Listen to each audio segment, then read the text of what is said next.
Merci à tous d'être venus. C'est impressionnant quand même le vendredi soir d'avoir autant de monde. Je ne m'attendais pas, je me disais tout le monde allait déjà être parti, mais c'est très bien. Donc on va aujourd'hui suivre le lapin blanc, le Duke avec des oreilles, et on va aller ouvrir différents capots, différentes couches, et voir un petit peu ce qui se passe dans notre environnement favori pour beaucoup d'entre vous, même si moi en ce moment mon environnement favori c'est plutôt Rust, mais bon. Donc qu'est-ce qu'on va voir ? Je vais vous raconter une histoire. Comment ça a démarré ?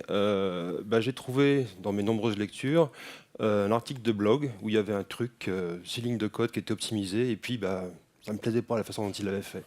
Donc je me suis dit, on va creuser, quoi. On va creuser. Et puis partant de là, j'ai fait du profiling, j'ai fait exploration des fichiers .class parce que j'ai trouvé des choses bizarres. Du coup, je suis remonté ensuite sur des benchmarks pour optimiser le code piloté par des mesures. Et puis à la fin, j'ai trouvé tous les trucs bizarres qui m'ont amené à carrément descendre dans le code C++ d'OpenJDK pour comprendre certaines choses que j'avais vues dans mes différentes lectures. Voilà, donc je vous invite à suivre un petit peu ce cheminement. Donc n'ayez pas peur. À la fin, dernier slide, on verra de l'assembleur. On ne va pas coder en assembleur, hein. Voilà, c'est juste histoire de vous montrer des choses, de vous donner envie d'aller explorer, d'ouvrir peut-être quelques clés et que vous sortiez de là avec l'idée de dire tiens, je vais aller regarder un petit peu moi aussi. Donc je me présente, Sylvain Vallès, je travaille chez Elasticsearch, Kibana, etc. Et j'ai un rôle de tech lead dans l'équipe cloud, donc notre offre as a service. Alors tech lead chez Elastic, c'est un mélange de mentor, on accompagne les ingénieurs, d'architectes, mais pas architecte PowerPoint, parce que je code, et d'experts techniques. Voilà.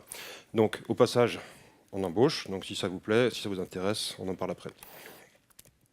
Et j'ai commencé à bricoler du bytecode en 1999. Putain, ça fait 20 ans, quoi. Voilà, mon premier code Java, c'était Java 1.0.1 vers 97. J'avais trouvé une JVM dans le serveur Netscape et j'avais commencé à bricoler avec ça. La seule doc à l'époque, c'était la spec du langage. Donc comment tout ça a commencé ? Donc c'est optimisons 6 lignes de code. Alors, bon, un peu de code ici pour vous placer le contexte. C'est sur le blog de Couchbase. Donc c'était un article, je crois que c'était fin 2017, j'avais trouvé ça. Ils expliquaient comment, dans le client Couchbase, le client Java, ils avaient trouvé un hotspot d'allocation mémoire et comment ils avaient optimisé ce bout de code. Alors je vous présente le contexte. Donc en gros, ils ont un gros énuméré qui représente tous les status codes du protocole Couchbase. Donc, l'énuméré comporte, en plus de l'énuméré, 2 valeurs qui sont la valeur numérique qui passe sur le socket et une chaîne de caractères qui est la représentation textuelle de ce code. Et qu'est-ce qu'ils ont fait ? Bon, ils ont fait une méthode valueOf qui prend un short qui passe sur le réseau et qui en fait une chaîne de caractères. Et qu'est-ce qu'on voit ? On fait une jolie boucle, on prend values, qui est la liste des membres de l'énumération, et on itère jusqu'à trouver un membre de l'énumération dont le code entier est la valeur qu'on cherche. Alors, on reviendra plus tard sur l'approche qui a été utilisée avec une boucle, on travaillera dessus, mais ils sont partis de ça, ils ont dit, bon, il y a un problème, on fait énormément d'allocations mémoire dans values. Donc ils se sont dit, voilà, puisque values fait beaucoup d'allocation mémoire, on va prendre une solution où on va optimiser donc le fastpass, c'est-à-dire qu'en gros, regarder un petit peu quels sont les codes d'erreur, ou les status codes qu'on a le plus souvent sur le protocole réseau, et faire des tests spécifiques pour les 4 valeurs là qu'ils ont trouvées qui sont les plus fréquentes. Donc success, error not found, exist, et puis error not my vbucket. Donc ça, j'imagine que c'est des choses liées à la distribution, le partitionnement de données, mais peu importe. Et donc voilà, donc le fastpass, quand on a une de ces 4 valeurs, on tombe directement dans la branche return, et sinon, on retombe sur le bout de code qu'on avait avant. Alors ils disent, yeah, super, on a optimisé, on a beaucoup moins d'allocations. Problème, on a toujours notre appel à values. Et quand est-ce qu'on va tomber dans cette partie-là ? C'est quand justement les choses se passent mal. C'est qu'on est en dehors du cas nominal et qu'il y a d'autres codes d'erreur qui apparaissent. Et donc finalement, qu'est-ce qu'on va faire avec cette optimisation ? S'il y a quelque chose qui commence à merder dans notre appli, on va la rendre encore pire parce qu'on va tomber dans les cas où on recommence à faire de l'allocation de manière sauvage. Donc là, voilà quoi. Il y a quelqu'un qui a tort sur Internet, il faut que je fasse quelque chose, quoi. Donc ça tombait bien, c'était un week-end pluvieux, donc j'ai passé tout mon dimanche à coder du benchmark, à explorer la JVM, etc. Je me suis dit, on va faire quelque chose, quoi. J'ai écrit l'article de blog, et puis après mes copains du Jug à Toulouse m'ont dit, ton article il est sympa, il faudrait faire une présentation, et donc c'est ce que je vous présente aujourd'hui. Donc on va commencer par faire du profiling mémoire, puisque c'est le problème d'origine. Alors, quand est-ce qu'on va vouloir faire du profiling mémoire? Il y a deux grandes catégories de problèmes mémoire quand on fait du Java. Première chose, c'est l'utilisation de la mémoire, l'utilisation excessive. Mon appli utilise beaucoup de mémoire et éventuellement des memory leaks. Deuxième problème qui peut se poser, c'est ce qu'on appelle la pression sur le garbage collector. Donc j'alloue beaucoup d'objets qui sont jetés très rapidement, qui ont des durées de vie assez faibles. Donc c'est deux typologies de problèmes qui vont amener à des solutions différentes et on va voir un petit peu comment ça se passe. Donc là, pour l'objet de cette présentation, j'ai fait un tout petit main qui en gros fait une grosse boucle un peu bourrine. Là, je fais une itération de 1 million de fois où j'appelle mon keyValueStatus.valueOf. Donc le bout de code qui fait son allocation, là je l'appelle 1 million de fois dans une boucle. Et puis je fais quand même un petit thread.sleep de 100 millisecondes, histoire de donner un petit peu d'air à la JVM et que, avec le changement de thread, etc., elle puisse aussi avoir du temps pour faire d'autres choses. Donc voilà, il n'y a rien de particulier, on fait juste une boucle. Et ensuite, donc, comment est-ce qu'on fait pour aller voir ce qui se passe dans la JVM? Alors, classiquement, vous allez sortir un profiler, le brancher sur votre JVM, avoir un bel outil graphique, etc. Là, je vais vous montrer une version un peu plus rustique que j'ai eu l'occasion d'utiliser, nous, sur notre infra Elastic Cloud, où on a des JVM qui, allègrement, à un moment, on avait des soucis, elles montaient vers les 70-80 gigas de heap utilisés. Quand on branche le profiler, il dit, tiens, je vais faire un heap dump. Boum, 80 gigas sur le disque, et puis moi j'essaie de le charger là-dedans. Enfin non, je vais pas essayer, hein, parce que mon Mac il a 16 gigas, et donc il fait quick, quoi, hein, ça marche pas. Donc on tombe sur quelque chose d'un peu plus roots, et le même JMap qu'on utilise pour faire un heap dump, on va l'utiliser pour faire un histogramme de l'utilisation de la mémoire. Donc jmap.histo, votre numéro de process, et puis il vous dit, voilà, j'ai 4 217 000 instances d'un tableau de la classe keyValueStatus. Donc ce n'est même pas les instances de l'objet final, c'est les instances du tableau. Et là, qu'est-ce qui se passe? Alors, petite chose, c'est que là, c'est une copie de la heap telle qu'elle est à l'heure actuelle. Il y a plein d'objets là-dedans qui sont des objets morts. Donc on va rajouter un paramètre. On va dire, tu me fais histo de point live. Tu me mets uniquement les objets qui sont vivants. Et là, ce qu'on voit, c'est que notre truc qui était en tête de course au début, maintenant qu'on a fait un gros coup de GC, il tombe en 52e position et je n'en ai plus que 3 instances. Donc là, on est typiquement dans un cas où on est sur de la pression sur le garbage collector. Il n'y a pas de memory leak, hein, puisque quand on a fait un gros coup de ménage, il n'y en a plus que 3 instances. Mais par contre, quand on voit avant, on en avait 2 millions, je ne sais plus combien de milliers. Bon, c'est un petit peu violent quand même. Donc on va essayer de comprendre pourquoi et puis de corriger ça. Donc pour ça, qu'est-ce qu'on va faire? On va utiliser un outil sympa, Java Mission Control. Donc ça, c'est la partie client, et le Java Flight Recorder qui est la partie dans la JVM. Alors, dans Java 8, c'était commercial. Depuis, maintenant, c'est passé en open source côté JDK. Je crois que c'est dans la 11 que ça a été intégré, c'est ça? Donc, c'est un agent de monitoring très léger. En gros, il est dit qu'il prend en gros maximum 1% du CPU et qui va faire de l'échantillonnage. Donc c'est quelque chose qu'on peut laisser actif en prod et puis de temps en temps aller voir, collecter des métriques, voir un peu ce qui se passe. Donc il va collecter donc, de l'activité des threads, du garbage collector et traquer un peu aussi l'origine des allocations mémoire. Donc voilà, donc on va reprendre notre code. Donc ça c'est la version Couchbase on va dire. Et puis on va commencer à brancher Java Mission Control dessus, à regarder un peu ce qui se passe sous le capot. Voilà, donc copie d'écran. Donc là ici, qu'est-ce que je fais? C'est que je fais de l'échantillonnage pendant une période de 10 secondes. Donc j'ai lancé mon truc, mon main là qui fait des boucles 1 million de fois, qui attend 100 millisecondes et qui recommence, ad vitam aeternam. Je dis pendant 10 secondes, tu échantillonnes l'activité du garbage collector, l'allocation mémoire, et puis on va voir ce qui se passe. Qu'est-ce qu'on voit? Alors si je reviens ici, la première ligne, là c'est mon tableau, c'est un peu petit, c'est mon tableau de keyValueStatus. Et j'ai allègrement alloué 10 gigas de ces objets-là. Voilà, donc en 10 secondes. Un petit problème quand même. Hein, ça. Et on voit que donc, ça représente 99,97% des objets que j'ai alloués pendant ce laps de temps. C'est normal, je ne fais rien d'autre. À tel point que sur le camembert, là, il n'y a même plus de place pour les autres. Hein, c'est trop petit. Voilà, qu'est-ce qui se passe là? Donc, très intéressant, c'est qu'en dessous, quand on clique sur le nom de la classe, on nous dit, voilà d'où ça vient. Voilà qui a alloué tout ce bazar. Et on retrouve notre keyValueStatus.values. Donc c'est en gros la liste des énumérés.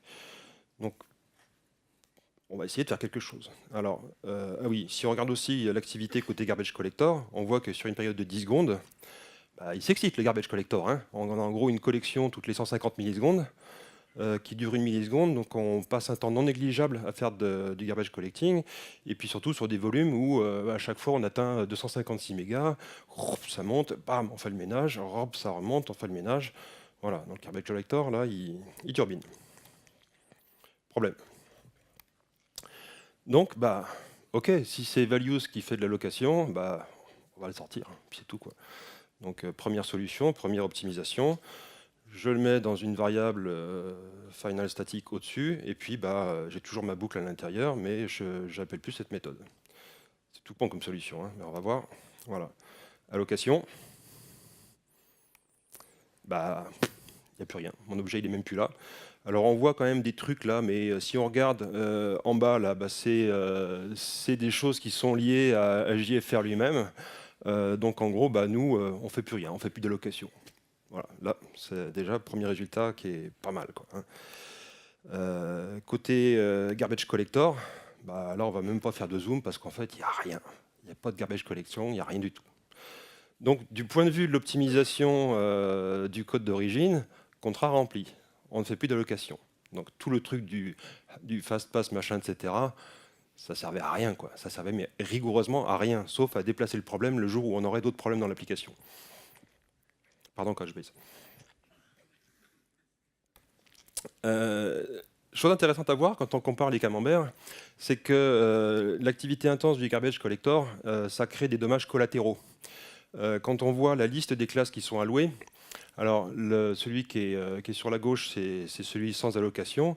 L'autre, c'est celui initial, où on voit donc mon objet qui value status qui est tout en haut, mais on voit aussi des trucs du style object stream class weak class key. Ah tiens, weak, c'est quoi? Ça doit être des weak références. Et puis Object Stream Class, c'est quoi? Ça ressemblerait bien à des choses de la serialisation.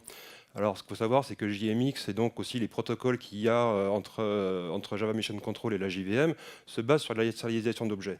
Donc, en gros, le fait que le garbage collector passe, qu'est-ce qu'il fait? Il fait qu'il va dézinguer le cache de réflexion sur les classes utilisées pour la serialisation. Donc, quand vous sollicitez le garbage collector, vous pouvez dire « ouais, tranquille, il fait son boulot, ça marche bien, etc. » Sauf qu'il y a tout un tas de petits caches à droite à gauche, voire même des caches applicatifs qui sont basés sur des weak références. Quand vous faites un full GC, et tous ces trucs-là, ils dégagent. Et il faut recommencer. Et souvent, c'est des choses qui peuvent être assez coûteuses à remettre en mémoire. Donc pensez-y, il y a des dommages collatéraux à chaque fois que le GC passe. Voilà.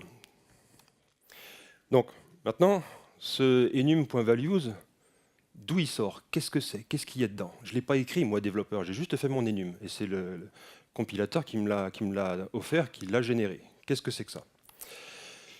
Alors déjà, trouver de la doc sur cette méthode values, c'est pas forcément évident. Il y a deux références, une dans le Java tutorial, où on vous dit le compilateur, il ajoute automatiquement quelques méthodes spéciales sur les enums. Par exemple, la méthode values. Et puis si on va dans la spec du langage, on nous dit, voilà, il y a juste un javadoc, et puis c'est tout, qui nous dit que ça renvoie un tableau avec la liste des énumérés. C'est tout. On ne sait pas ce qui se passe par en dessous. Donc, on va aller voir le bytecode. On a des fichiers .class. Qu'est-ce qu'il y a là-dedans? Qui a déjà été voir du bytecode? Ah, pas mal, c'est cool. C'est bien. Donc le bytecode, avec toute distribution Java, vous avez un petit outil JavaP qui est en gros le désassembleur du bytecode. Donc si on fait JavaP le nom d'une classe, c'est pas très intéressant parce qu'il va juste vous donner le contrat public de la classe. Si vous faites JavaP-C, Donc là, il vous affiche tout le code. Donc on voit des choses intéressantes. Alors là, j'ai mis un petit Hello World. Et ce qu'on peut voir, c'est que dans une classe, déjà aussi bête que ça, il y a déjà du code généré d'une certaine manière. Vous voyez la première partie, c'est une méthode Java qui appelle Java Lang Object init, entre crochets. C'est mon constructeur. Donc, j'ai pas mis de constructeur dans la classe, mais on appelle quand même le super constructeur de la classe de base qui est objet. Et c'est représenté au niveau du bytecode avec une pseudo-méthode qui s'appelle crochet init crochet. Alors, pourquoi avec des crochets? Parce que c'est pas un identifieur Java valide. Donc, on est sûr qu'on le trouvera jamais dans du vrai code. Et puis ensuite, ce qu'on voit, c'est que la méthode main elle-même, alors on va aller chercher un champ javalang system.out qui est de type printstream, donc getStatic. On voit il y a une instruction bytecode qui est aller chercher un champ statique sur une classe. LDC, donc on va charger ça sur la pile, c'est un langage à pile. Et après, on va appeler une méthode virtuelle qui est println. Et c'est fini. Voilà. Donc c'est de l'assembleur en quelque sorte, mais c'est quand même un assembleur de haut niveau, puisqu'on voit qu'il y a des instructions qui sont des appels de méthodes virtuelles. On n'a pas ça quand même dans le x86. Voilà, un constructeur par défaut. Si on regarde des choses un petit peu plus compliquées, alors vachement compliquées, on fait hello plus espace plus world. La chose qu'on va voir qui est intéressante, c'est que c'est traduit comment ça? C'est traduit par l'utilisation d'un string builder. Il n'y a rien de magique, il n'y a pas d'opérateur particulier prédéfini dans le langage Java pour concaténer une chaîne de caractères. On va créer un string builder et on va faire successivement 3 appends dessus et à la fin on appelle toString. Alors quand on vous dit jeune développeur Java, attention, quand tu veux concaténer plein de choses dans une boucle, ne fais pas des plus dans la chaîne de caractères dans la boucle, fais un string builder à l'extérieur et puis fais des appends. Pourquoi? Parce que si vous faites ça dans la boucle, chaque fois, je crée un string builder, j'ajoute 3 trucs, toString, paf, allocation mémoire, je jette ce que j'ai alloué et je recommence. Donc on retombe dans la même problématique de l'utilisation excessive du garbage collector pour des données qui ont une durée de vie excessivement faible. Voilà. Et on retrouve aussi là, chose intéressante, c'est que vous voyez mes champs hello et world sont initialisés avec une valeur. Là encore, il n'y a pas de magie, c'est du code. C'est-à-dire que dans la classe, il y a 2 champs statiques, et puis il y a un bout de code qui est l'initialiseur statique qui est exécuté et qui va placer les valeurs dans les champs. Voilà, c'est aussi très rustique.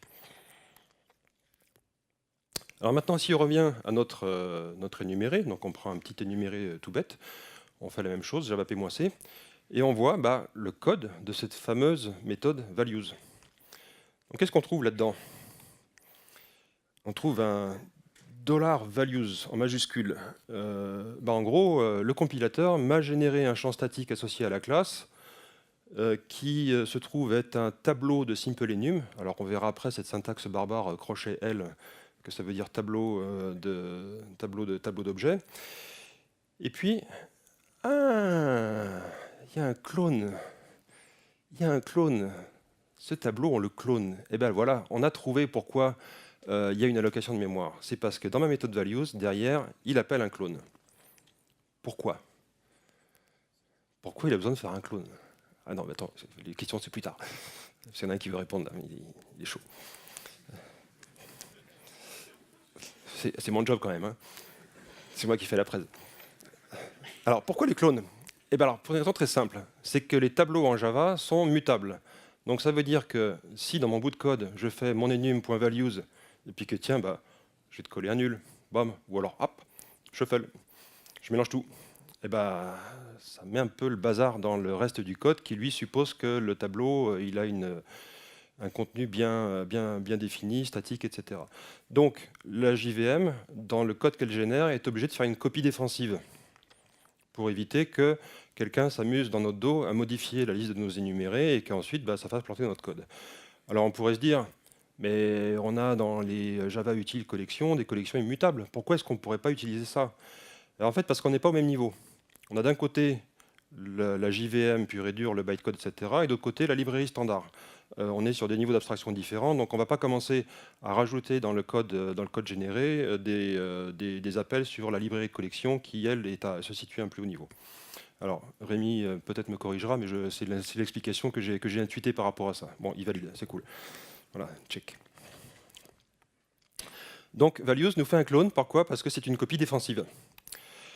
Donc voilà, si on regarde un petit peu plus le bytecode, parce que c'est quand même sympa, on a commencé voilà, à explorer des choses qu'on ne connaissait pas. Un bytecode, c'est quoi? Il y a deux grosses parties, on va dire. Il y a d'un côté ce qu'on appelle le constant pool. Alors je suis sûr que vous avez déjà eu, même si vous n'avez pas ouvert du bytecode, entendu parler du constant pool. Et puis après, la définition d'un ensemble de champs et de méthodes avec leur code. Plus tout un tas de petits trucs avec des tables qui donnent des noms de variables par rapport à des numéros de ligne, les tables d'exception, etc. On va passer les détails. Alors, n'ayez pas peur. Voilà. Constant pool pour ma classe simple main. Alors, le constant pool, c'est quoi? C'est un graphe. C'est un tableau dans lequel on va avoir des objets qui ont un type, et selon leur type, ils peuvent être eux-mêmes des références vers d'autres entrées du constant pool, ou au final, des chaînes de caractères UTF-8. Tout se termine toujours par une chaîne de caractères UTF-8. Donc on voit par exemple qu'en premier, j'ai un méthode ref, qui est la combinaison de dièse 6 et dièse 20. Donc dièse 6, si je vais voir, c'est une classe qui me renvoie vers dièse 27. Dièse 27, UTF-8, Javalang Object. Voilà, c'est ma classe objet. Et le dièse 20, c'est quoi? C'est name on type 7 et 8. Donc 7, on repart, paf, c'est init, et le 8, c'est parenthèse, parenthèse v, qui veut dire que c'est une méthode void. Donc ce jeu de pointeurs à l'intérieur du constant pool, c'est pas juste pour faire joli, c'est que ça permet aussi comme ça de faire une réutilisation à travers des références qu'on retrouve souvent, de façon à ce que ce soit petit. Donc en gros, tout le code derrière dans le bytecode va venir pointer dans ce constant pool pour tout ce qui est ces tables de symboles qui vont nous permettre ensuite de lier ça à l'environnement d'exécution. Voilà, et si je regarde un morceau de code, voilà, donc on voit qu'il y a invoke special dièse 1. Bah, dièse 1, c'est ce qu'on vient de voir, la méthode ref. Alors le JavaP est sympa parce que lui, il nous l'affiche en clair. C'est quand même plus sympa que si on doit aller se faire le petit jeu de tirer les ficelles du graphe à la main. Et pareil, en dessous, on voit getStatic 2, 3, 4. Donc bah, il va numéroter normalement dans l'ordre d'apparition dans le fichier .class au moment où il est généré. Alors, c'est encodage de type. Donc là, vous allez apprendre un super skill qui vous permettra de lire plein de choses dans les messages un peu bas niveau de la JVM. Voilà, on a vu parenthèse L Java lang string point virgule parenthèse V. Qu'est-ce que ça veut dire? Bon, il y a un encodage qui est très simple. L suivi d'un nom de classe, bah, ça référence une classe. IJ, SB et C, c'est les types primitifs, les entiers. On a F et D pour les doubles. Z pour les booléens parce que le B était déjà pris pour le byte. V c'est void. Et crochet, bah, logiquement, c'est un tableau. Un petit exercice. Bon, allez. Comme on n'a que 45 minutes, il faut que j'avance. Voilà, je vous le donne. Donc ça commence par parenthèse. Alors parenthèse, déjà, ça veut dire que c'est le prototype d'une fonction ou d'une méthode. Donc I, premier paramètre, c'est un entier. Crochet C, tableau de caractères. Ensuite, on a un L Java util list. C'est une liste. Et au passage, la notion de type erasure, on la voit ici. Puisque ce qui est encodé dans le bytecode, c'est uniquement Java util list. Le fait que ce soit une liste d'entiers n'apparaît pas du tout. Donc là, vous l'avez sous les yeux, le type erasure. Et on finit avec Z, qui est un booléen, et derrière, ça renvoie donc un Java long string ou une chaîne de caractères. Voilà. Donc ces messages un peu cabalistiques qui des fois surprennent un peu les utilisateurs quand la JVM décide de cracher des messages bas niveau. Maintenant, vous savez les lire. Voilà. C'est pas très compliqué. Il faut juste avoir les clés de décodage. Hein, Alors si on revient sur le bytecode, le bytecode, c'est un assembleur, comme je vous disais. Alors, un assembleur qui mélange des choses de bas niveau, genre manipulation de piles, mais aussi des trucs de très haut niveau, genre des appels de méthodes virtuelles. Il y a 200 instructions. 200 instructions, vous pouvez aller sur la page Wikipédia, on vous liste toutes les instructions avec leur code, explication. C'est pas très compliqué, hein, ça se lit bien.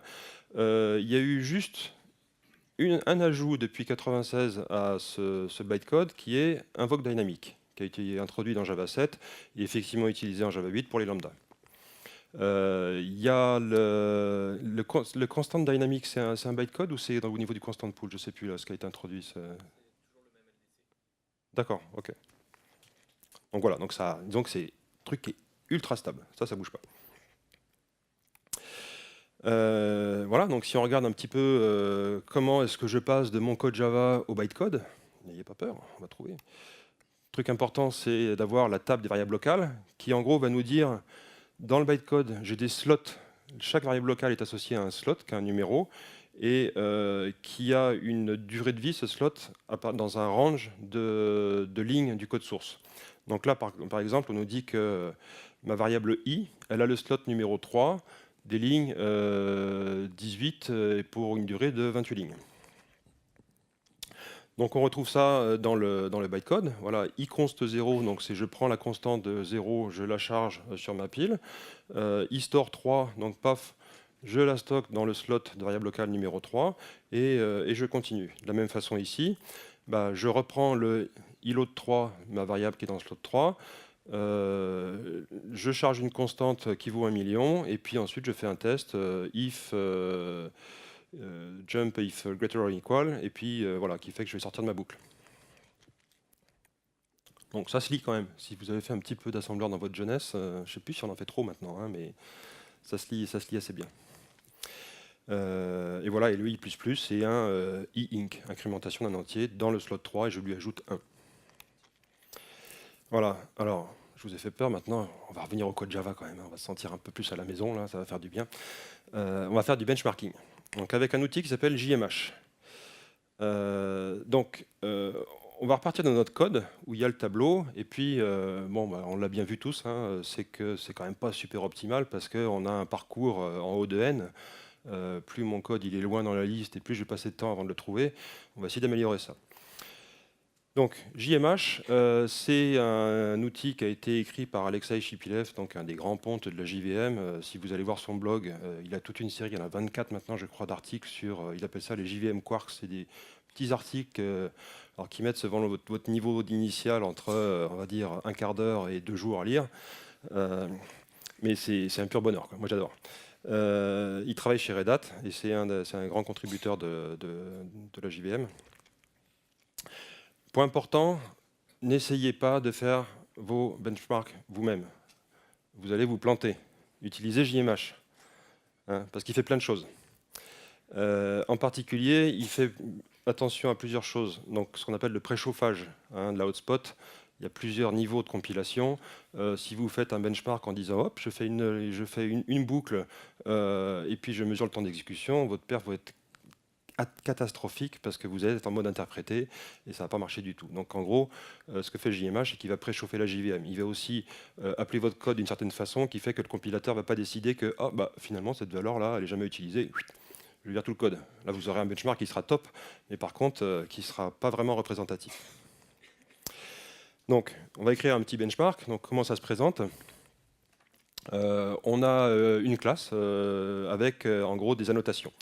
Les annotations add_param, bah, c'est comme pour faire du test paramétré. En gros, c'est des valeurs qui vont être injectées successivement pour générer donc, du test sur différentes valeurs. Et puis à côté de ça, on a aussi donc, des fonctions qui bah, sont les différentes fonctions qu'on va vouloir benchmarker. Donc on fait ça, c'est assez simple. Hop, on lance le truc. Et puis on voit à côté que ah tiens, qu'est-ce qu'il fait la warm-up itération? Il fait 10 itérations pour faire du préchauffage. Alors préchauffage c'est quoi? C'est hop, je lance mon code. Du coup la JVM hotspot qui fait du profiling en temps réel, elle se dit tiens, il y a du code qui est chaud là, on va commencer à l'optimiser. Et comme ça 10 fois de suite, histoire d'arriver à un état où en gros on considère qu'on est sur un état stable, régime de croisière par rapport aux optimisations que fait la JVM. Et donc le benchmark va être effectivement représentatif. Alors si on regarde notre truc, quels sont les résultats? Alors, ce qu'on voit de manière très logique, hein, en passant sur des valeurs 0,1, 134, 255, 1024, c'est que le temps d'exécution augmente linéairement. Donc la variable score ici, c'est le temps d'exécution en nanosecondes. Donc je commence avec 19 nanosecondes, c'est quand même beaucoup quand même, hein, c'est pas génial. Et puis je finis sur 30 nanosecondes et ce qu'on voit c'est que entre 255 et 1024 ça change pas parce qu'en gros on est au-delà de la limite, on a dépassé la taille de notre tableau. Donc là en gros on a une croissance linéaire et puis on a un plateau parce que on a parcouru toutes nos valeurs. Donc on va tester notre deuxième solution, hein, où on sort le tableau de la boucle. Qu'est-ce qu'on voit? C'est qu'on a toujours de manière très logique une croissance linéaire. Par contre, la première itération, Avant, elle faisait 19 nanosecondes, maintenant, elle n'en fait plus que 3. Voilà, ben, on a retiré l'allocation, on a gagné 16 nanosecondes. Nanosecondes, tout petit, hein. Mais bon, si c'est un truc que vous faites 10 000 fois par seconde, ça commence à compter. Surtout qu'après, il y a le GC qui vient derrière. Mais bon, on a toujours ce temps linéaire, c'est quand même pas cool, quoi. On peut faire mieux, quoi. Donc on se dit, bah tiens, si on veut casser la linéarité, bah, on va faire une HMAP. Le HMAP, c'est du lookup direct. Donc bah, je modifie un petit peu mon code et puis je rajoute un bloc de code statique qui initialise ma HMAP. Et puis ensuite, je fais simplement voilà, get or default dans ma HMAP et puis s'il n'y a rien, je renvoie une none. Donc là, ce qu'on voit, c'est que le temps d'exécution, il est plus ou moins constant. Hein, il y a quand même des variations, mais globalement, on est dans la même fourchette. Il est bien évidemment moins bon pour les petites valeurs, parce qu'on a quand même l'overhead du lookup dans la HMAP avec du hashcode et des choses comme ça. Par contre, pour les valeurs qui sont plus loin dans le tableau, c'est quand même bien meilleur. Et là, je me suis dit, mais au fait, HMAP, on fait du lookup de short. Il y a ce truc là qui s'appelle le autoboxing, qui est dans Java depuis, je crois que c'est la version 5, si je ne dis pas de bêtises. Autoboxing, qui se souvient de ce que c'est? Parce que Java 5, c'est tellement vieux. Ouais, voilà. Moi, quand je vois du code comme ça, où on m'appelle en me disant tu peux venir nous aider pour optimiser le perf, etc., et que je vois des integers avec un grand I, des booléens avec un grand B, des longs avec un grand L, je dis top, arrêtez tout, search and replace, déjà ça ira mieux. Hein. Voilà. Donc qu'est-ce qu'on voit là ici, donc je rouvre mon bout de code, et ce qu'on voit, et ben voilà, donc je vais chercher getStatic ma HMAP, et ensuite je fais un invoque statique de short.valueOf qui prend en paramètre un S qui est un short primitif et qui me renvoie un Java long short. Donc là, putain, il a le OneObject, merde. Donc, on a encore raté notre coup, quoi, ça va pas. Alors, si on descendait plus loin, on verrait qu'il y a un cache à l'intérieur de la classe short qui fait que toutes les valeurs entre, je crois, moins 127 et plus 128 ou moins 128 plus 127, je sais plus, sont déjà préallouées. Mais là, en l'occurrence, on va voir que on revient à notre profiler. Et qu'est-ce qu'on voit? C'est que on a alloué 579 mégabytes de short. C'est un peu moins bien que ce qu'on avait après notre première solution. Donc on va améliorer ça. Et donc on arrive à notre solution finale, qui est de dire, on va faire un tableau de lookup. On sait que nos codes de status sur notre protocole Couchbase, ça va en gros de 0, alors je ne sais plus, c'était jusqu'à C0 en hexa. Donc je dis, on prend la marge, on va jusqu'à 255. Et puis on va tout remplir avec des unknown, et puis on va pré-remplir ce tableau. Ce qui fait que le code final, c'est juste une indirection dans le tableau. Voilà. Et là, ce qu'on voit, c'est qu'en termes de temps d'exécution, on est à 3 nanosecondes constant. Voilà. Pépère. Et pas d'overhead garbage collector, rien du tout. Donc là, finalement, nos amis de Couchbase, s'ils étaient arrivés ça dès le départ, cette présentation n'existerait pas. Voilà.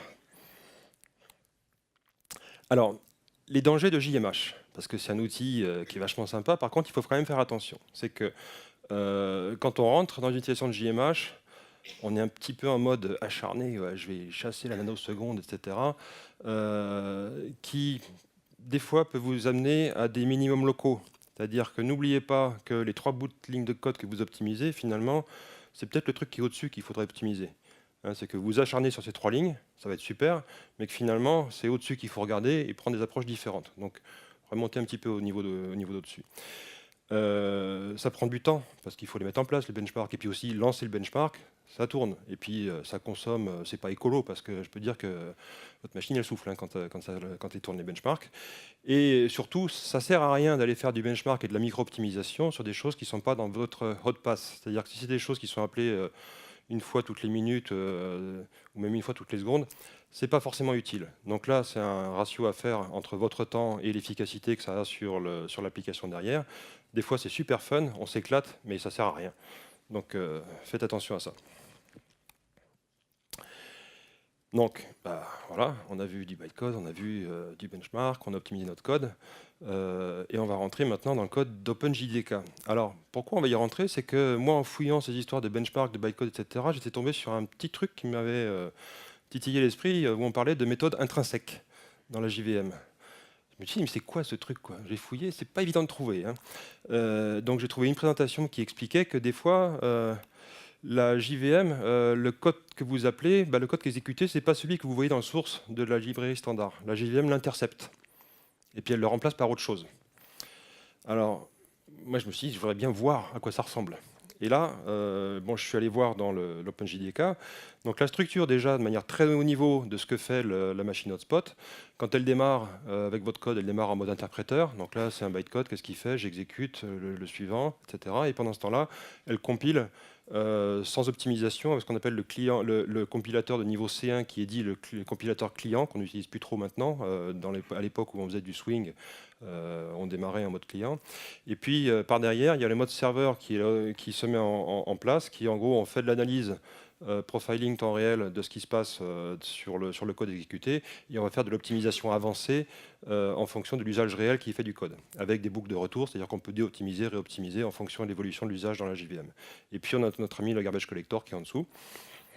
Alors, quand on est un noob et qu'on va aller voir le code de OpenJDK, déjà, merde, il faut que j'installe Mercurial. Hein, si vous vous souvenez, il y a 10 ans peut-être maintenant, c'était la guerre entre Git et Mercurial, savoir qui allait gagner. Git a manifestement gagné, par contre OpenJDK c'est sur Mercurial. Donc j'ai été installé Mercurial. Voilà. Donc là je vous montre le JDK 8 parce que en gros on l'a encore partout, mais bon c'est la même structure pour les versions plus récentes. Voilà, Mercurial est toujours vivant. Hein, je ne sais pas s'il y a encore beaucoup de projets qui l'utilisent. Hein, mais... Tout Facebook? Waouh, impressionnant. Donc ensuite, une fois que vous avez fait ça, vous trouvez devant une arborescence de répertoire avec des noms alors qui peut être parlant parce qu'on voit CPU, OS, OS CPU. Donc en gros, c'est tout le code qui est spécifique soit à un CPU, soit à un OS, soit aux deux. Et puis ensuite, la partie share qui est la partie commune. Donc, où on retrouve à l'intérieur des choses comme le client compiler, donc C1. On retrouve les différents garbage collectors, l'interpréteur. Et puis, moi, j'étais là, je me disais, mais le compilateur C2, il est où là-dedans, quoi? Et puis, en fouillant, j'ai vu qu'en fait, ça s'appelle Opto. Pourquoi? Parce qu'au tout début, le nom de code de ce compilateur, c'était Opto, et c'est resté Opto. Donc, vous arrivez là, on vous dit, cherche le compilateur C2. Trop fort. Et puis jusqu'au moment où on réalise que ça s'appelle Opto. Et puis après, il y a des trucs rigolos qu'on trouve là-dedans. Il y a genre Shark qui est un compilateur basé sur LLVM. On se dit, tiens, c'est intéressant ça. Et je ne sais pas si Graal s'est basé là-dessus ou est reparti complètement from scratch. Mais bon, voilà, il y a plein de choses intéressantes là-dedans. Alors là encore, hein, préparez votre dimanche parce qu'il y a de quoi explorer. Et puis donc, je me suis dit, elles sont cachées où ces bandes-là de méthode intrinsèque là? Et en essayant de trouver le code, j'ai pas trouvé, quoi. Donc là, du gros grep de la mort pour arriver à trouver quelque chose là-dedans. Le code de OpenJDK, il y a des macros C++ dans tous les sens. Bon, en gros, c'est illisible. Faut clairement reconnaître que c'est illisible. Hein. Voilà. Et j'ai fini par trouver un fichier qui s'appelle vmsymbols.hpp dans lequel on trouve toutes les déclarations de méthode intrinsèque. Alors ça veut dire quoi ça? Méthode intrinsèque, c'est qu'il y a tout un tas de méthodes dans la librairie standard de Java où on sait qu'elles sont appelées excessivement souvent et que, en gros, les processeurs modernes nous offrent des instructions où ces méthodes-là sont directement câblées ou quasi câblées. Donc plutôt que d'avoir un joli code Java qui va s'exécuter, qui devra passer par toutes les phases du compilateur C1, C2, être optimisé, etc., on dit, pouf, 3 instructions d'assembleur, terminé. Et c'est pas du JNI, hein, c'est vraiment intercepté par la JVM. Alors, petit exemple, c'est le string.indexOf. Donc là, il y a plusieurs interceptions possibles du string.indexOf. Et là, on voit qu'on est dans un cas, c'est le indexOf pour des strings constantes de taille de plus de 8 caractères. Qu'est-ce qu'il fait? En gros, il utilise une instruction SSE qui est instruction vectorisée et qui implémente déjà quasiment le string indexOf. Donc là, vous, développeur qui sort d'un master de computer science avec vous maîtrisez tous les algos, vous ouvrez le code du JDK Indexof et dites ouais, c'est quoi cet algo, il est pourri, moi je peux mieux faire, je vais me le recoder, zéro chance. Parce que derrière, c'est pas celui-là qui tourne. Hein. Jamais vous pourrez battre l'instruction SSE du x86. La chose intéressante, c'est qu'au-delà de je suis meilleur que les gens qui codent JDK, des fois, il vaut mieux utiliser string.indexof et puis avoir des choses qui paraissent moins optimales au-dessus, parce que le fait que vous insériez finalement une instruction assembleur au milieu de votre code va être plus efficace que si vous déroulez toutes les boucles à la main. Hein, donc ça, c'est des choses, on ne l'imagine pas forcément. Ça peut être donc des effets bénéfiques indirects. Et dans ces cas-là, faut benchmarker. Mais là, encore une fois, c'est uniquement sur des choses qui sont utilisées très très souvent, genre notamment des parseurs ou des choses comme ça. Voilà, donc ce vmsymbols.hpp, allez le voir, parce que vous verrez, c'est lisible, toute la liste des méthodes qui sont inlinées finalement par la hotspot. Alors, cherchez pas à comprendre ce qu'il y a autour, mais allez voir juste celui-là, je dirais, c'est peut-être le seul fichier de source dans tout le code de OpenJDK qu'il est intéressant pour un développeur Java d'aller lire pour comprendre quels sont les points dans la librairie standard qui sont interceptés par la JVM pour être optimisés au-delà de ce que le code Java lui-même peut donner quand la hotspot passe dessus. Pardon. Donc, conclusion. Connaissez vos outils. Hein, moi, j'ai quand même quelques cheveux gris. J'ai commencé sur les choses à assez bas niveau. On voit les jeunes maintenant qui débarquent, ils ont commencé comme Java, premier langage. Ils font un new allègrement, mais ils n'ont aucune idée de ce qui se passe en dessous. Donc là, ici, on va explorer un petit peu et on se rend compte que le new, il n'est pas innocent, il a un coût. Donc pensez-y, parce que quand vous faites du code qui est sollicité de manière un petit peu intense, c'est quand même intéressant de savoir ce qui se passe en dessous pour ensuite remonter sur des considérations de niveau supérieur et avoir du code efficace. Soyez curieux, on apprend plein de choses. Suivez le lapin blanc, mais faites gaffe, parce que des fois, il peut vous emmener très loin. Donc, si sur votre week-end, vous négociez ça avec votre partenaire, si c'est au boulot, il faudra négocier avec votre chef. Hein. Ça, c'est une petite histoire. Voilà. Voilà, je vous remercie.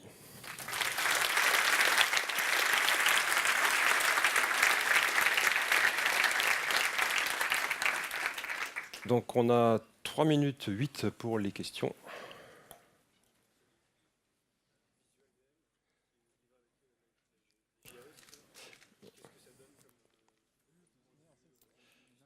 Ouais, alors, la question, donc, c'est Visual VM par rapport à Java Mission Control. On va dire que Visual VM, c'est l'outil qui était un petit peu là avant Mission Control, qui va te donner plus des infos de type JMX, en gros. Hein. Mission Control va vraiment se connecter sur l'agent qui tourne dans la JVM avec toutes les informations de profiling. Donc, il y a un peu d'overlap entre les deux, hein, mais pour ce type d'usage, c'est Mission Control qu'il faut plutôt utiliser. Donc, Visual VM n'existe plus, voilà, dit Rémi. Voilà.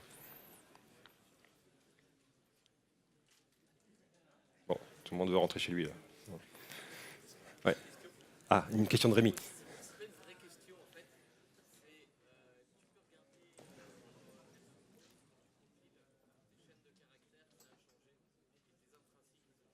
Oui, voilà. Alors ça, je ne l'ai pas mentionné, mais effectivement, les intrinsiques changent à chaque version de VM. Et je me souviens que j'avais vu un article, même à un moment où c'était sur les versions bêta du JDK 9, où il y avait certaines méthodes. Je crois que le index-of avec une chaîne de caractères avait été rendu intrinsèque, mais pas encore celui avec le char. Et paradoxalement, faire un index-of avec une chaîne de caractères était plus rapide que le faire avec juste un char. Donc il y a des trucs comme ça aussi. C'est que ces notions-là sont dépendantes de la version. Donc comme tout benchmark, faites-le avec la JVM cible de votre système.